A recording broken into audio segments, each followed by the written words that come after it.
as news leaked that Amazon could replace 500,000 warehouse jobs with robots, but instead, what the e-commerce giant did was laid off 14,000 middle managers instead.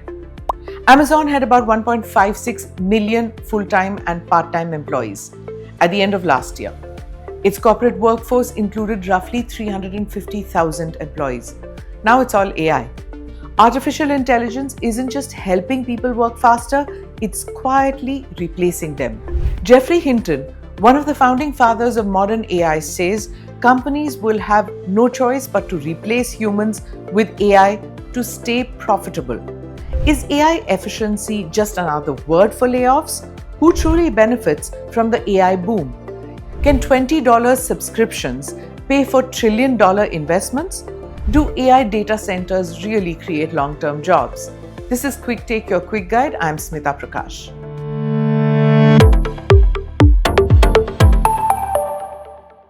Microsoft, Meta, Alphabet, and Amazon together are spending $380 billion this year on AI.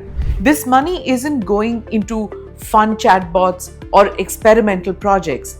It's going into massive data center servers and high-end chips, the infrastructure that powers automation and backs AI.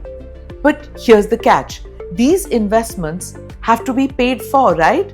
And $20 a month subscriptions like ChatGPT Plus won't even scratch the surface. How do companies recover their money? By cutting costs, and that usually means cutting people. Layoffs are being branded as AI-driven efficiency. Over 100,000 job cuts have rattled the tech industry in 2025. But behind that phrase lies a massive labor replacement strategy. Jobs that involve repetition like call center work, data entry, and routine administration are the first to go. AI systems are simply faster, cheaper, and available 24/7. Since AI tools launched, job openings have dropped sharply, especially in middle management.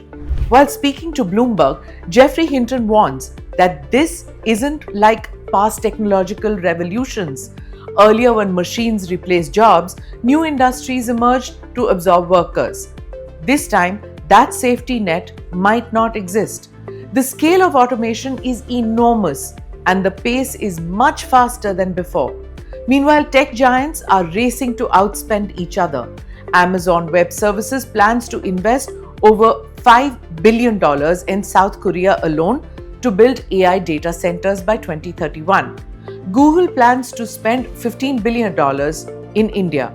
Sounds great for jobs, right? Well, only in the short term. Building these centers does create construction work. But once the data centers are up and running, they need maybe 100 people, sometimes even fewer, to maintain them. So while cities celebrate billion-dollar AI investments, the long-term job numbers stay tiny. That's the uncomfortable truth that many in India may not like. AI may boost corporate profits, but it won't boost employment. And as companies chase higher margins, human workers are being quietly pushed aside. Hinton says that the real issue isn't AI itself. The problem is who benefits. If AI's power remains in the hands of a few corporations, it will mostly serve profits, not people. But it doesn't have to be this way. AI can make healthcare smarter, it can make education more accessible, it can make governments more efficient. But the question is, will we choose to use AI to uplift lives or replace livelihoods?